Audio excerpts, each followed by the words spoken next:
খবর 24 সাথে আপনাকে স্বাগত।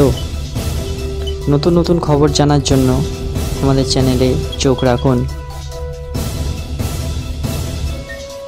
নমস্কার দর্শক বন্ধুরা, স্বাগত আমাদের এই চ্যানেলে। বাঁকুড়ায় যোগ দিল 50টি পরিবার। শাসক শিবিরের দাবি, বিজেপি সিপিএম ছেড়ে তৃণমূলে যোগ দিয়েছেন তারা।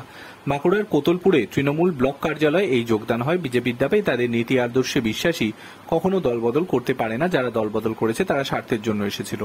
বিধানসভা লোকসভা ভোটে বিজেপি এখানে নিজেদের শক্তি দেখিয়েছে। গত বিধানসভা নির্বাচনে বাঁকুড়ার কোতলপুর বিধানসভায় তৃণমূলকে হারায় বিজেপি।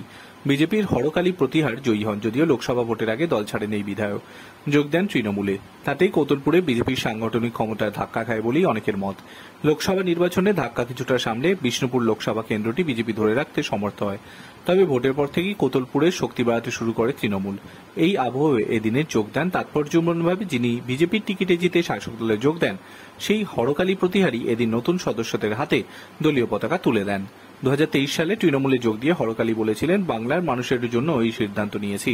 মমতা বন্দ্যোপাধ্যায় এবং অভিষেক বন্দ্যোপাধ্যায় যেভাবে উন্নয়নের জোয়ার এনেছেন, সেই উন্নয়নে সামিল হতে চেয়েছিলাম।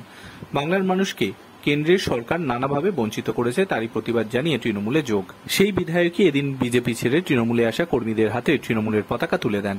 দলত্যাগী একাংশের বক্তব্য, বিজেপির স্থানীয় নেতারা খুবই খারাপ ব্যবহার করেন। মণ্ডল সভাপতির বিরুদ্ধে ক্ষোভ রয়েছে তাদের। কোতলপুরের বিধায়ক হরকালী প্রতিহারের কথায়, বিজেপি সিপিএম থেকে প্রায় 50টি পরিবার, শতাধিক কর্মী আমাদের তৃণমূলে যোগ দিল। সিপিএম একটা পরিবার, বিজেপির বাকিরা।